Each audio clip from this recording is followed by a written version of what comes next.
예, 오늘은 요한 3서를 짧게 살펴보고자 합니다.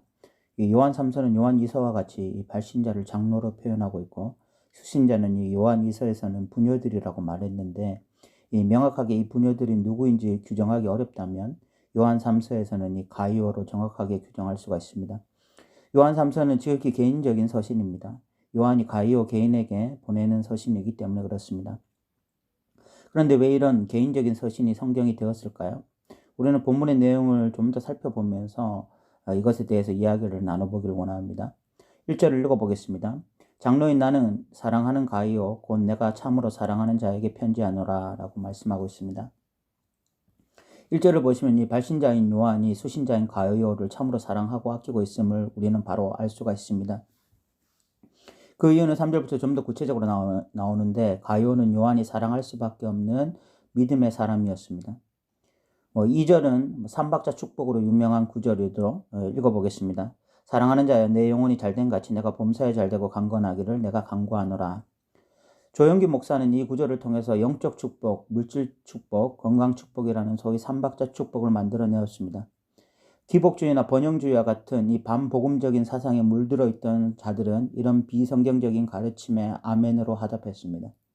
만약 조영기 목사가 삼박자 축복을 말했어도 이 성도들이 성경적인 이 지식 위에 서 있었다면 그런 궤변을 중재하라고 항의했을 것입니다. 그런데 조영기 목사의 욕구와 성도들의 욕구가 맞았기 때문에 이 삼박자 축복이 유명해질 수 있었던 것입니다. 그런데 요한은 삼박자 축복의 비법을 말한 것이 아니라 안부 인사로 복을 빈 것입니다. 영혼이 잘된 같이 물질적으로도 큰 어려움이 없기를 바라고 건강도 지켜지길 원한다는 것이었습니다.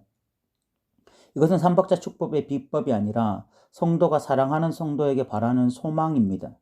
우리가 어떤 사람을 위해서 기도할 때에 영적인 부분, 물질적인 부분, 건강적인 부분을 위해서 기도하는 것은 자연스러운 것입니다. 그러나 이것은 비법도 아니고 모든 기독교인들이 반드시 다 누릴 수 있는 것도 아닙니다. 그런데 이것을 삼박자 축복이라고 하면서 요한이 의도하지 않은 일들을 확대 해석하고 마치 어떤 대단한 비법이라도 되는 양 말하는 것은 본문의 의도와는 전혀 상관이 없는 것이죠. 3절 이하를 보시면 이는 더 분명해집니다. 3절과 4절을 보시면 형제들이 와서 내게 있는 진리를 증언하되 내가 진리 안에서 행한다 하니 내가 심히 기뻐하노라. 내가 내 자녀들이 진리 안에서 행한다함을 듣는 것보다 더 기쁜 일이 없도다 라고 말씀하고 있습니다. 요한은 이 가이오가 삼박자 축복을 경험하는 사람이기 때문에 기쁘다 이렇게 말한 것이 아니라 이 가이오가 진리 위에 서 있기 때문에 이 진리 안에서 행하고 있기 때문에 기뻐한다라고 말을 합니다. 그러면서 이 요한이 하는 말이 진리 안에서 행한다함을 듣는 것보다 더 기쁜 일이 없다라고 이야기를 하고 있어요. 그러니까 이 요한에게 진짜 관심은 삼박자 축복을 받는 것이 아니라 이 가이오라고 하는 사람이 진리 안에 거할 때, 진리를 행할 때에 그것이 가장 중요한 관심사고 그런 소식을 들을 때에 가장 행복하다라고 말을 하고 있는 것입니다. 우린 이런 요한의 의도를 알아야 되는 거죠. 우리가 요한 1, 2서를 살펴보면서 요한에게 가장 중요한 것 중 하나가 바로 진리를 행하는 것임을 우리는 이미 알고 있습니다. 요한은 하나님께 속한 자는 진리를 따라 살아가는 자라고 늘 말했습니다. 그러니까 진리를 행한다는 것은 단순히 순종한다 이런 개념이 아니라 하나님께 속한 자임을 드러내는 것이었습니다. 그런데 이런 요한의 가르침이 오늘날 너무 많이 희석되고 있는 것 같습니다. 오늘날은 믿음이 강조되고 있죠. 그래서 믿습니까? 라는 질문을 많이 합니다.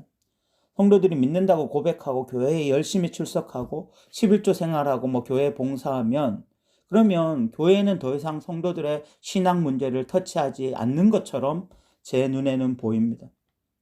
성도들은 그 외의 문제들에 대해서는 믿음이 부족하기 때문에 또는 아직을 세상을 사랑하고 있기 때문에 진리에 대해서 순종하는 부분은 좀 부족하다라는 식으로 표현하기도 하고 또 교회의 이해를 구하기도 합니다.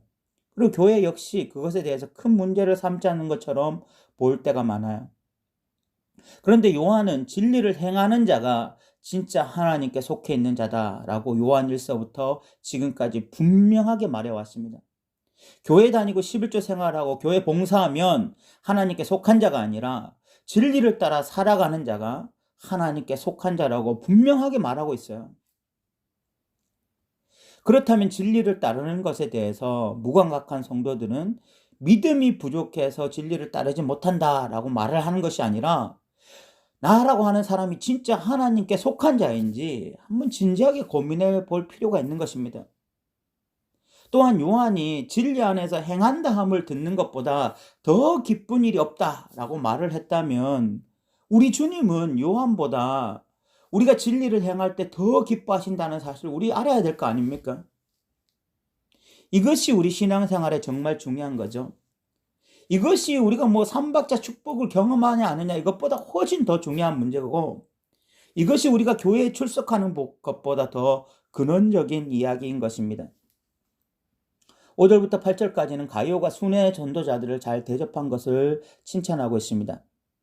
5절부터 8절까지를 5절부터 이 6절까지를 읽어보면, 사랑하는 자여, 내가 무엇이든지 형제 곧 내거나 나그네 된 자들에게 행하는 것은 신실한 일이니 그들이 교회 앞에서 너의 사랑을 증언하였느니라. 내가 하나님께 합당하게 그들을 전송하면 좋으리로다 라고 이야기하고 있습니다.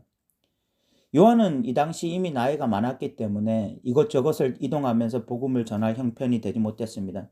그래서 요한을 대신해서 순회하며 전도하는 자들이 있었는데 가이오는 그들을 극진히 대접했습니다. 순회 전도자들은 요한에게 이 가이오에게 극진히 대접을 받았다는 것을 이야기해 주었습니다. 그러니까 요한은 이것이야말로 진짜 성도의 모습이라고 하면서 너무 기뻐하고 가이오의 신실함을 칭찬한 것입니다. 7, 8절은 순회 전도자들을 대접하는 것의 이 당위성에 대해서 이야기를 하고 있습니다. 읽어보면, 이는 그들이 주의 이름을 위하여 나가서 이방인들에게 아무것도 받지 아니함이라. 그러므로 우리가 이 같은 자들을 영접하는 것이 마땅하니 이는 우리로 진리를 위하여 함께 일하는 자가 되게 하렴이라 라고 말씀하고 있습니다. 순회 전도자들은 복음을 전할 때 믿지 않는 자들에게 어떤 것도 구걸하거나 요청하지 않았던 자들이었습니다. 그들은 철저하게 하나님의 능력을 믿고 하나님의 채워주심을 기대하면서 복음을 증거하던 자들이었습니다. 그러니까 믿지 않는 자들이 순회 전도자들을 돌보지 않는다면 믿는 자들이 돌보는 것은 당연한 일이었습니다. 왜냐하면 진리를 위해서 함께 일하는 자가 되었기 때문이죠. 진리가 그들을 하나로 묶었고 예수가 그들을 하나로 묶었기 때문에 그런 것입니다. 저는 이것이 요한 3서가 정경으로 들어온 결정적인 이유가 아닐까 생각합니다. 요한 3서는 표면적으로는 요한과 가이오 사이의 개인적인 서신처럼 보입니다. 만약 개인 서신이고 사적인 내용만 있다면 굳이 성경에 들어올 이유가 무엇이었겠습니까? 그런데 요한 3서는 넓게 보면 이 하나님 나라의 공동체를 말하고 있습니다. 요한은 말합니다. 이 같은 자들을 영접하는 것이 마땅하다. 마땅하다는 것입니다. 당연하다는 거예요. 가이오가 순회 전도자를 대접한 것 때문에 뭐 항성하고 고맙고 미안하고 뭐 이런 개인적인 감정이 들지도 모르겠습니다. 그런데 요한은 하나님 나라 관점에서는 원팀이고 다 같이 주를 위해서 나가는 자들이라는 것입니다. 누군가는 정상적인 직업을 가지고 소득이 있는 상태에서 하나님 나라를 위해서 헌신하지만 누군가는 오직 복음을 전할 목적으로 정상적인 수입이 없이 하나님 나라 일을 합니다. 정상적인 수입이 있는 사람이 왜 내가 땀 흘려 일한 것의 수입을 다른 사람들에게 나눠줘야 되느냐, 내가 얼마나 힘들게 벌었는데, 그런 생각에 빠져 있다면 그는 하나님도 모르고 하나님 나라도 모르는 것입니다. 가이오는 분명 이렇게 생각했을 것입니다. 내가 열심히 번 이 수입으로 복음을 전하는 자들을 물질로 후원할 수 있는 이것이 얼마나 감사한 일인가. 우리는 원팀이다. 누군가는 전적으로 복음에 헌신하고 나는 일상의 삶을 살면서 이 물질로 후원하고 교회를 지키며 함께 동참한다. 그런 마음을 가졌을 것입니다. 하나님 나라는 이렇게 이루어가는 것이죠. 자신의 교회 건물 짓는 데는 대단한 금액을 아끼지 않는 교회가 정작 이 선교사를 후원하고 개척교회를 후원하는 데는 그 물질의 10분의 1도 안 되면서 오히려 마치 대단한 일을 하고 있는 것인 양 큰소리 친다면 저는 부끄러운 일이라고 생각합니다. 교회가 원팀이라는 것을 잊어버린 거예요. 그리고 개교의 중심주의에 빠진 것이죠. 가이오가 자신의 영혼이 잘된 같이 물질 축복도 받고 건강의 축복을 받아서 잘 먹고 잘 사는데 정작 순회 전도자들에게는 이 시원찮은 대접을 했다면 필경 요한은 가이오를 책망했을 것입니다. 너 혼자 축복받고 잘 되는 것이 그리스도인의 삶이 아니다라고 강하게 책망받았을 거예요. 그러므로 이제 뭐 삼박자 축복이 아니라 한 마음으로 어떻게 하나님 나라를 섬겨가야 될지를 저는 고민해야 된다고 생각합니다. 9절부터 10절까지는 디오드레베라는 사람의 이 악행에 대해서 말을 하고 있습니다. 읽어보겠습니다. 내가 두어 자를 교회에 섰으나 그들 중에 으뜸되기를 좋아하는 디오드레베가 우리를 맞아들이지 아니하니 그러므로 내가 가면 그 행한 일을 잊지 아니하리라. 그가 악한 말로 우리를 비방하고도 오히려 부족하여 형제들을 맞아들이지도 아니하고 맞아들이고자 하는 자를 금하여 교회에서 내쫓는도다 라고 말씀하고 있습니다. 이 사람의 특징은 으뜸되기를 좋아하고 순회 전도자들을 받아들이지 않고 오히려 그런 자들을 비방했다는 것입니다. 심지어 받아들이려 하는 자들을 교회에서 내쫓기도 했다고 말을 합니다. 어떻게 이런 사람이 교회의 리더자가 될 수 있었을까요? 교회에서 순회 전도자를 대접하는 자를 내쫓았다는 것은 이 사람이 지금 교회에서 막강한 힘을 과시하고 있다는 것을 의미합니다. 어떻게 이런 사람이 교회의 리더자이고 이런 사람의 방침이 교회의 방침이 될 수 있었겠냐 하는 것입니다. 그런데 이런 일이 실제적으로 그 당시 교회 안에 일어났다는 것이 문제죠. 그런데 오늘날도 유사한 일들이 일어납니다. 때때로 저는 어떤 장로에서 너무나 말도 안 되는 인간적인 결정을 했다는 소식을 들을 때가 있습니다. 세상에서도 하지 않는 악한 결정을 하기도 합니다. 그런데 그런 결정이 어떻게 교회 공동체에서 통과되고 교회가 그 방향으로 나아가냐 하는 것이죠. 지금 일어나는 그 현상의 문제가 아니라 교회가 오랜 시간 진리를 떠나서 다른 방향으로 나아간 결과물에 불과한 것입니다.